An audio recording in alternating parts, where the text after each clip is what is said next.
Assalamualaikum warahmatullahi wabarakatuh. Perkenalkan, nama saya Bilqis Setiajaya Maharani. Saya siswi kelas 4 MI Muawanah Ngijo. Saya akan menceritakan tentang kisah Nabi Nuh alaihissalam. Ajakan Nabi Nuh kepada kaumnya. Nabi Nuh menerima wahyu kenabian dalam masa kekosongan antara dua rasul. Dalam masa kekosongan itu, biasanya manusia secara berangsur-angsur melupakan ajaran agama Allah. Mereka kembali menjadi musyrik, meninggalkan kebajikan, melakukan kemungkaran dan kemaksiatan. Nabi Nuh diutus ke tengah-tengah masyarakat yang sedang menyembah berhala. Berhala itu sebenarnya adalah patung-patung buatan mereka sendiri. Menurut mereka, berhala itu mempunyai kekuatan gaib di atas manusia. Dan mereka menamakannya sesuai dengan selera mereka sendiri.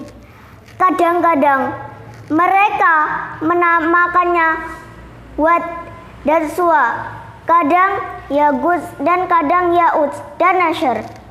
Nabi Nuh adalah seorang yang cerdas dan sabar. Ia mengajak kaumnya untuk berpikir. Ia mengajak kaumnya melihat alam semesta ciptaan Allah, langit dengan bintang dan mataharinya, bumi dan kekayaan yang ada di atas dan di bawahnya, berupa hewan, tumbuhan dan air mengalir, penggantian siang dan malam. Semua itu menjadi bukti dan tanda kekuasaan Allah dan keesaan Allah. Nabi Nuh juga memberikan kabar akan adanya ganjaran berupa surga dan kenikmatannya bagi mereka yang beramal soleh, dan balasan siksa neraka bagi mereka yang membangkang atas perintah Allah, yaitu mereka yang mungkar dan bergelimang dalam dosa dan kemaksiatan. Dakwah Nabi Nuh dilakukan dengan giat siang dan malam, baik secara bersembunyi-sembunyi maupun terang-terangan. Beliau termasuk orang yang cerdas, fasih berbicara, tajam pemikirannya, pandai berdiskusi, bersifat sabar dan tenang. Nabi Nuh diangkat menjadi rasul ketika berusia 450 tahun dan wafat pada usia 950 tahun. Dengan demikian, Nabi Nuh berdakwah kepada umatnya selama 5 abad atau 500 tahun. Meski demikian, pengikut Nabi Nuh yang beriman hanya sedikit, yaitu kurang lebih 100 orang. Umat Nabi Nuh banyak yang ingkar. Jika Nabi Nuh mengajak beribadah kepada Allah dan menegakkan tauhid, umatnya selalu menentang dan mengejeknya. Para pengikut Nabi Nuh kebanyakan hanya para fakir miskin atau golongan ekonomi lemah, para bangsawan, orang-orang kaya, dan terpandang di masyarakat malah memusuhinya. Pada suatu ketika, orang-orang kafir hendak menipu Nabi Nuh. Mereka mengatakan bersedia mengikuti Nabi Nuh, asalkan Nabi Nuh mau mengusir para pengikutnya yang terdiri dari orang-orang miskin. Namun, Nabi Nuh dengan tegas menolak permintaan orang-orang kaya itu. Kecerdasan dan kefasihan Nabi Nuh mengalahkan segala hujah orang-orang kafir. Akhirnya, orang-orang kafir itu jengkel dan menantang Nabi Nuh. Mereka berkata, "Hai Nuh, sesungguhnya kamu telah membantah dengan kami dan kamu telah memperpanjang bantahanmu dengan terhadap kami. Maka datanglah kepada kami azab yang kamu ancamkan kepada kami jika kamu termasuk orang-orang yang benar.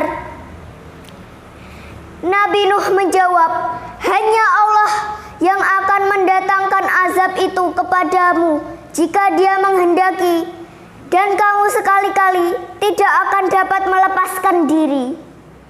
Tidaklah bermanfaat nasihatku kepadamu jika Allah ternyata hendak menyesatkanmu. Dia adalah Tuhanmu, dan kepadanyalah kamu dikembalikan. Demikian keterlaluannya kaum Nabi Nuh itu mengingkari ajaran Tuhan. Mereka bahkan mengejek dan menghina Nabi Nuh sebagai orang bodoh dan gila. Namun Nabi Nuh sebagai utusan Allah tetap melaksanakan tugasnya, dan orang-orang kafir keras menentangnya. Mereka bahkan mengancam Nabi Nuh, sungguh jika kamu tidak mau berhenti berdakwah, maka kami akan merajammu beramai-ramai. Setelah dakwah yang disampaikan menemui jalan buntu dan pengikutnya tidak bertambah, maka Nabi Nuh mengadukan kaumnya itu kepada Tuhan. Berdoa Nabi Nuh, ya Tuhanku, janganlah engkau biarkan seorang pun di antara orang-orang kafir itu tinggal di atas permukaan bumi. Sesungguhnya jika engkau membiarkan mereka tinggal, niscaya mereka akan menyesatkan hamba-hambamu, dan mereka tidak akan melahirkan selain anak yang berbuat maksiat lagi sangat kafir. Allah mengabulkan doa Nabi Nuh. Allah memberi petunjuk agar Nabi Nuh membuat kapal yang sangat besar. Nabi Nuh dan kaumnya yang beriman akan selamat, dengan kaumnya yang ingkar akan ditenggelamkan dan dengan banjir yang sangat besar, sehingga tak seorang pun dari mereka ada yang selamat. Semua akan binasa. Selagi Nabi Nuh dan pengikutnya membuat kapal di atas bukit, kaumnya yang ingkar mengolok-olok dan mengejeknya. Lihat Nabi Nuh, makin gila saja. Masa kemarau panas begini membuat perahu di atas bukit lagi? Sungguh dia miring otaknya. Di antara mereka bahkan ada yang berani buang kotoran di dalam kapal yang belum selesai dibuat itu.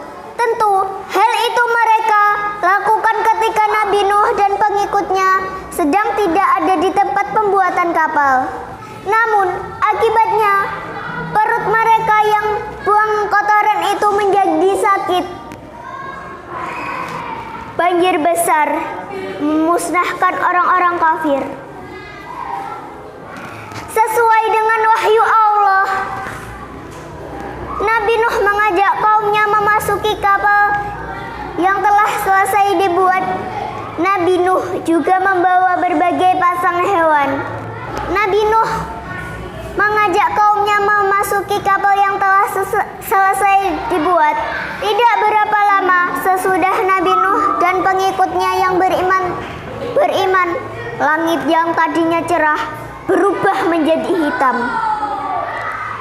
Mendung tampak tebal sekali diiringi angin kencang bersamaan dengan turunnya hujan lebat dari dalam bumi memancar pula ke permukaan.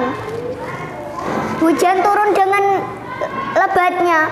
Belum pernah ada hujan turun selebat itu. Bagaikan dicurahkan dari atas langit. Rumah-rumah mulai terendam air. Angin kencang dan badai menambah kepanikan semua orang. Dari kejauhan Nabi Nuh melihat salah seorang putranya, yaitu Kan'an, sedang berlari menuju puncak gunung. Nabi Nuh memanggil anaknya itu. "Hai anakku, kemarilah, naiklah ke kapalku, maka kau akan selamat." "Tidak, aku akan berlari ke atas bukit sana. Aku pasti akan selamat." "Anakku, pada hari ini tidak seorang pun dapat menyelamatkan diri dari azab Allah." Tapi Kan'an dengan sombongnya terus berlari. Ia tak menghiraukan panggilan ayahnya. Ia mengira banjir itu hanya bencana alam biasa yang segera reda. Maka ia terus berlari mendaki puncak gunung. Memang Kan'an tidak mau mengikuti ajaran Nabi Nuh. Ia lebih suka hidup bersama orang-orang kafir. Nabi Nuh merasa terenyuh. Bagaimanapun Kan'an adalah putranya sendiri. Ia berdoa kepada Allah agar Kan'an diselamatkan. Namun Allah menolak permintaan Nabi Nuh, sebab Kan'an itu walaupun putra Nabi Nuh sendiri, ia anak yang durhaka, tidak mau beriman. Berdasarkan suatu riwayat, kapal yang membawa Nabi Nuh dan para pengikutnya itu berlayar selama 40 hari. Nabi Nuh diperintahkan turun dari kapalnya. Dengan demikian binasalah orang-orang kafir yang menentang Nabi Nuh. Hanya para pengikut Nabi Nuh yang hidup dan menempati bumi sebagai penghuninya. Demikian kisah ini saya sampaikan. Semoga ada manfaat yang dapat kita petik. Wassalamualaikum warahmatullahi wabarakatuh.